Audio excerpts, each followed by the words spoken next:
Hello, all. We are continuing with our weekly portion review, and this week we are in the portion of Kedoshim, which means holy ones. This portion focuses on the laws of holiness, general ethical behavior, and there is even a repeat, in a certain sense, of the Ten Commandments. I would like to focus a little on this concept of holiness this week.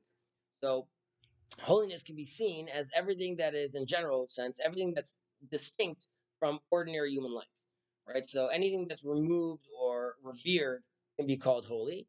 The temple is called holy, right? It's set apart from ordinary life. Death itself is not holy, but it becomes holy in the sense that it involves meeting with the source of life, and it's separate from what we're doing right now. As an example, the sages said that Moses didn't die, even though the Torah explicitly says that Moses does die.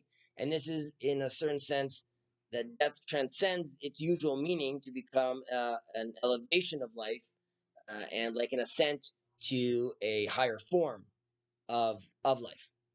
Now, at the beginning of last week's portion, Achremot, after the death of the sons of Aaron, we are told that only one person in Israel is allowed to approach the Holy of Holies. And this is, like we said, after extensive preparations and only on the specific day of the year. So this is indicating like a specific holy act. In contrast, though, in this week's portion, in Kedoshim, we are told, speak to all the congregation of Israel and say to them, you shall be holy, right? And this is referring to everyone. And it's indicating that the Torah's expectation from us is to perform the work assigned to us on Yom Kippur, the Day of Atonement that we spoke about last week's portion, do it properly so that eventually all of Israel can be considered holy. Now, holiness is not a given, and it's a mistake to think so because the verse of the Torah tells us that you are holy people to the Lord your God. And our rabbis have said that the people of Israel are inherently holy with the unique holiness, but this holiness also needs to be manifest and actually actualized.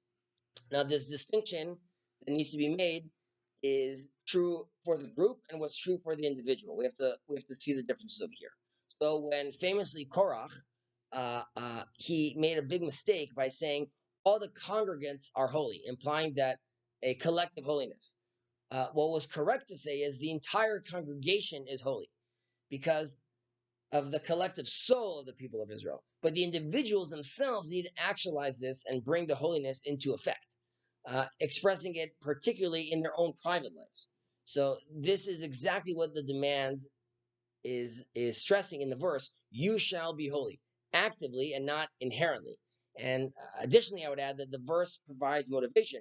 You shall be holy, for I, God, am holy.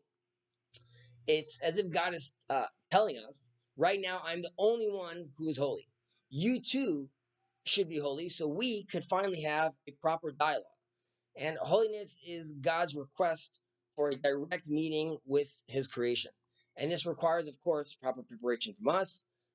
And in entering unprepared, obviously, could diminish or even consume us, as we saw with the sons of Aaron.